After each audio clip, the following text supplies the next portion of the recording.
Wade James. Wade James. How did you and Joel meet? We were doing, he was doing stand-up in Minneapolis, and I started doing stand-up, and for the longest time I had never seen his act live. Every time I'd go to the theater to see it, he was gone. I even tried to see him in Hermosa Beach at the Comedy and Magic Club, and he wasn't there. He was supposed to be there, he wasn't there. The first time I saw his act was on Letterman. And then he'd gone out to Hollywood and then came back. And he joined our little group of comics who were meeting at the library. And that's when I started hanging out with him and liked the stuff that he was into with magic and toys and all this stuff. And so that's kind of how it happened. At least that's how I remember it. Yes? What do you look for? What in your opinion makes a good movie for your purposes? What makes a good movie for our purposes?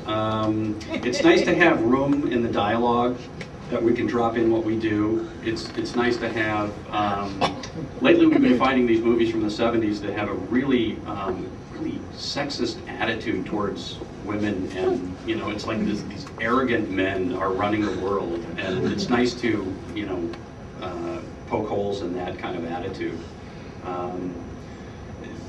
And then if it's got bad production values, that helps. The sound has to be good, but bad spaceships, bad special effects. Doomsday Machine has got to be one of the probably prime examples of what not to do if you're simulating floating weightless in space. You can see the wires clipped to their hips. Suddenly there's gravity. It's one of those things, and they're pretending so hard to be floating. It's just outstanding. I love it. How come it took so long to get the Case of Spring Fever? You started making jokes about it way back, and it didn't. Season 3. They never got to run it until the very end. That was sci-fi. Say that again? Well, but there was they didn't do it. They did it in sci-fi, but they were making references. They were parodying to it in season 3. They were parodying it in season 3 with Willie the Wisecracking Waffle, which was uplifted. Which was a parody of Coily. Which was a parody of Coily the Spring Sprite, which which they sat on for years and years and years before they finally got it out, but they didn't get it out until after you were gone.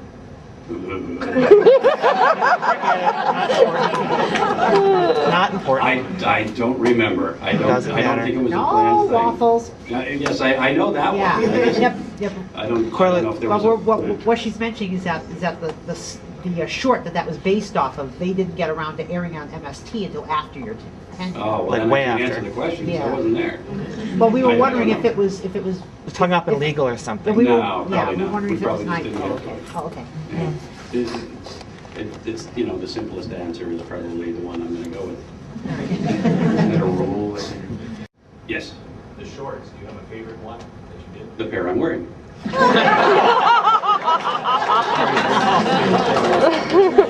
A date with your family. Oh, yeah. Oh man, yeah, or that circus one. What was that called? Jimmy goes circus on ice. Or just circus. Which one? There's more than Keyword circus. Black and white. The one with Emmett Kelly? Yeah, the circus one with the clowns hitting themselves and the... That's Here Comes the Circus. Yeah, that one always does. I love the shorts. I think they're absolutely fantastic. I would love to do more of those. They're perfect. There are shorts from the 60s and 70s that are really cool, that kind of have that same sensibility. I had one on 16mm that was about listening in class, and all the kids turned into giant plush multicolored ears.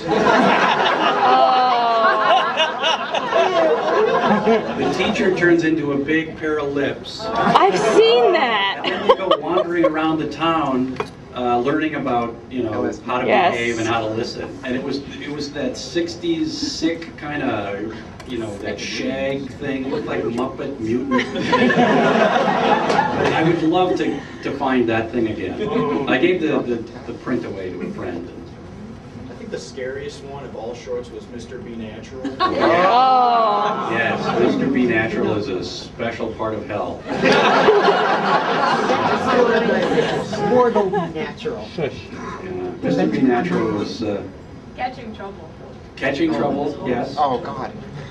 Just shout them out. Chicken of tomorrow. Truck farmer. Oh, I forgot all about that. Or the rodeo one. Billy Slater. Billy Slater. Yeah. Junior rodeo, yeah. Junior rodeo. Yes. Oh, you guys know everything. We've seen them a lot more than you. Yeah. Go with you, and then the gentleman behind you is right Do you have now. a favorite Dr. Forrester moment or scene? Man, it was so much fun working with Frank that any of those moments with Frank were fantastic. He was just a great guy to play off of, and I only wish he was alive today.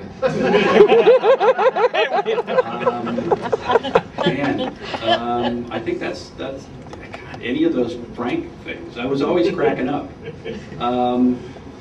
I think there was a time when I was either suffocating him with a pillow, or I was trying to get his heart started again. And I was pushing on his chest, and it's actually really, I pushed on his chest, and he was eating an apple or something, and it went right into my mouth. My favorite moment.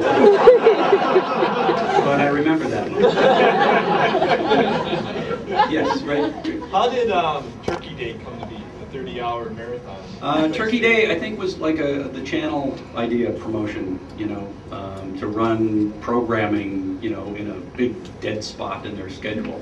And it took off, and now it's a tradition. And now we celebrate the pilgrims and bad movies. Way in the back on the aisle. Can you talk about how you developed Dr. Forrester's TV show and maybe just how they were going to fit into the show?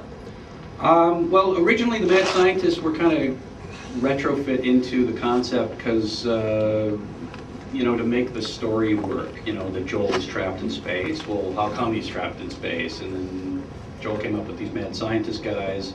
And then it was just Josh and me, kind of us, we had no budget for anything, like characters even. And then it just evolved when we got a little bit more money, and just kept evolving them as we went along. And they're kind of based on guys we've worked with, and in comedy clubs and stuff, and those pretentious, pompous guys that are always stealing your ideas.